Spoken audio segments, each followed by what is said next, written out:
Allah subhanahu wa ta'ala. He's saying, Ya Rasulullah, you're more beautiful than the full moon.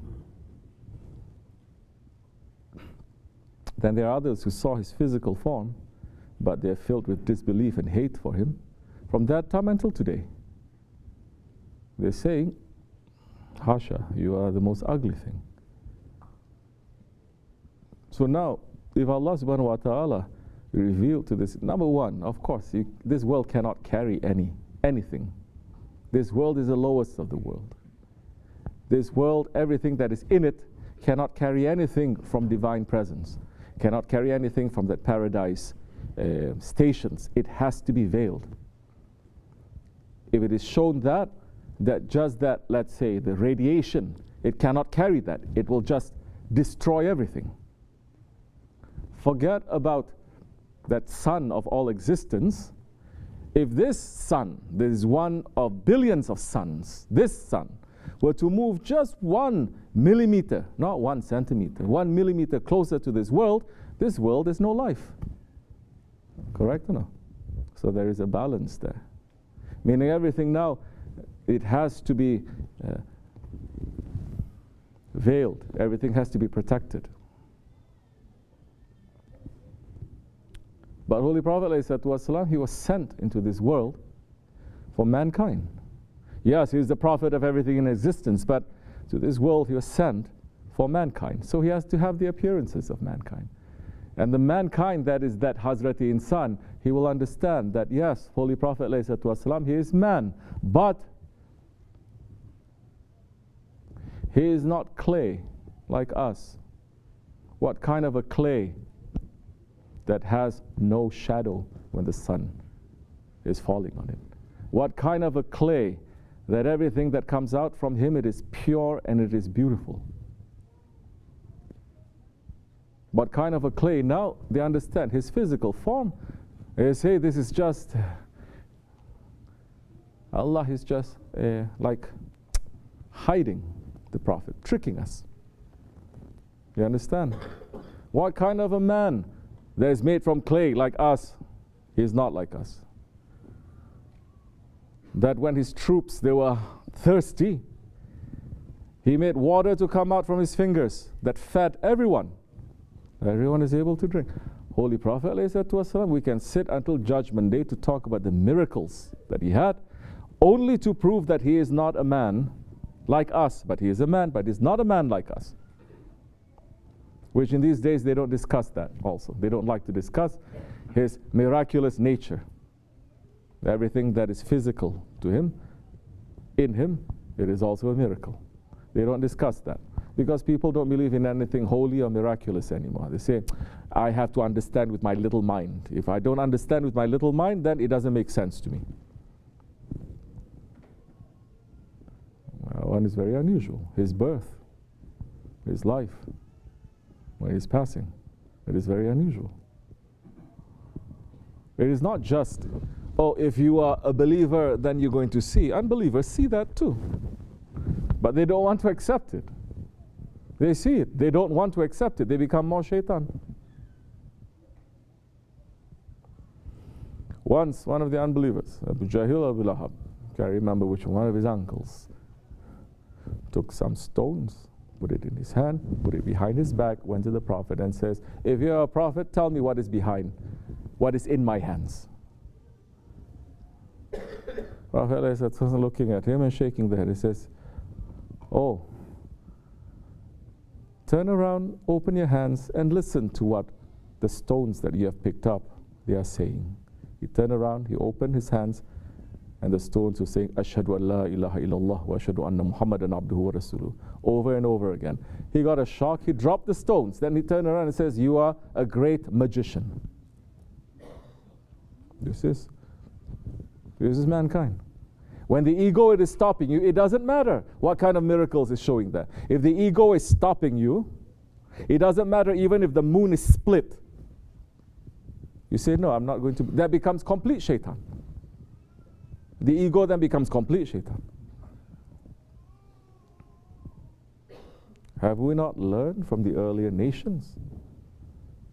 The earlier nations that they were eating and drinking from paradise, They were eating food from paradise. Have we not learned how they saw their prophet split the sea? And in the sea that was split, each one has a lane. Because there are, how many? What 13? What 13? 12 tribes of Bani Israel. And there were 12 lanes so that they don't mix too. Everyone according to their. And then what happened? They cross, then they turn around and they see the armies of Firaun coming, and they say, oh, it's your fault. Now we're going to get killed. I would rather that we were back there slaves. At least we're not going to get killed. This is the nature of mankind. That's in them, it's in us too. Understand that to see, to experience, to eat, to drink, all of that miracle that is in front of you, still the ego has that power to say, I don't care. How many of us have seen miracles from our Shaykh? Those ones who have left, they've seen those miracles too. What happened? Their hearts turn. Say, what is this? Once you put that doubt, and if you're not taking that doubt out of it, it just sits there and it grows, it grows, it grows. The Holy Prophet ﷺ was sent as a mercy to the universes. He was sent to us, to mankind.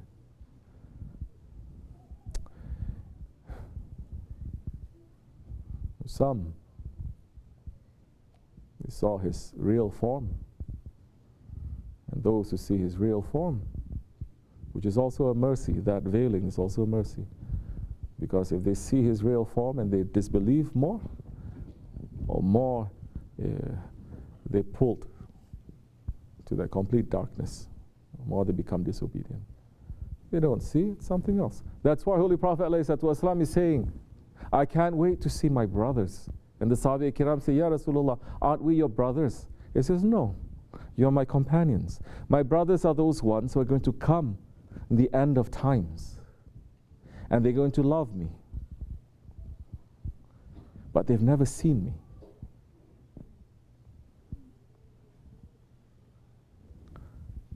He says, you see me, you eat with me. You are, it is undeniable, you have to love me. But those ones coming at the end, they're so far apart from me in time.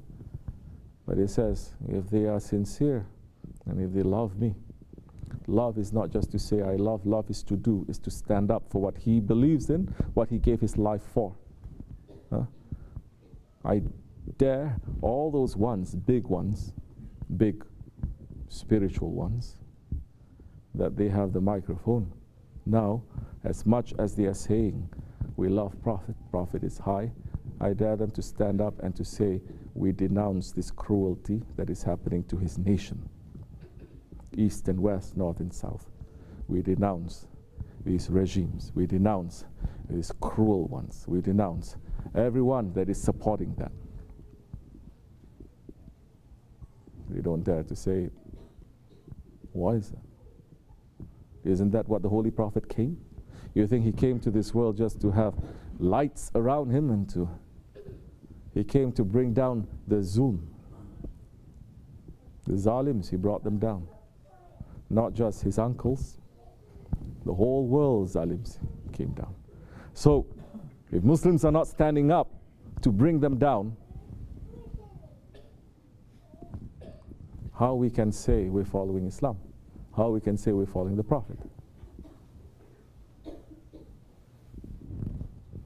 You understand? We cannot do anything.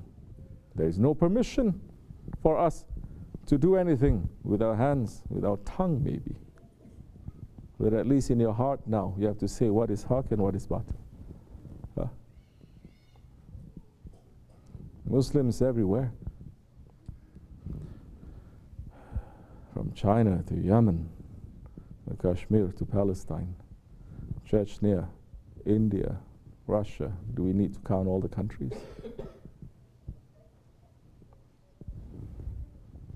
I remember one time, this big sheikh was speaking, and one man came, Sheikh, you're talking about all this and loving the Prophet ﷺ, but what do you say about Chechnya?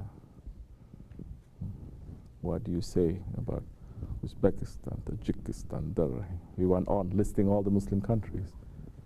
And the Sheikh says, oh, nice poem you make. Everything is rhyming. His heart broke. Everyone started laughing because it has become like that.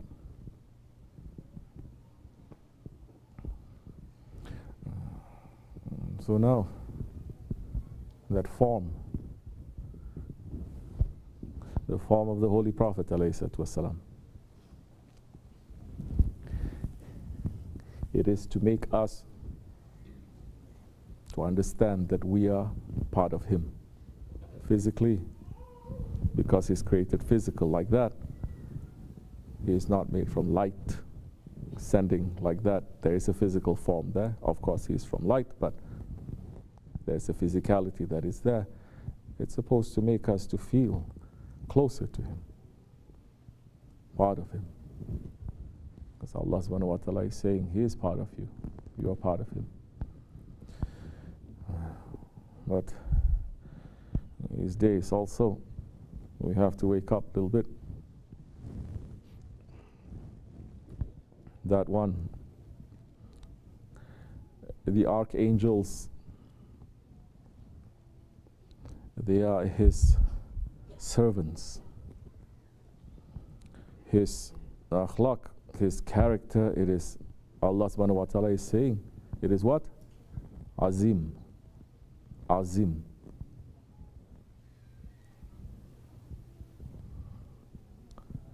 In this rush for everyone to be so tolerant and friendly, we're making everything down to the lowest level. Everyone is going to see the Prophet ﷺ in the lowest level. It is not. Astaghfirullah. May Allah forgive me and bless you, inshallah. Our aim is to serve. It doesn't matter if he looks or he doesn't look. We're not looking to see his physicality also. We're running to fulfill his mission, inshallah. May Allah forgive me and bless you for the sake of the Holy Prophet ﷺ. May Allah raise the station of Sahib al-Sayf. Al-Fatiha. Amen. Assalamu alaikum.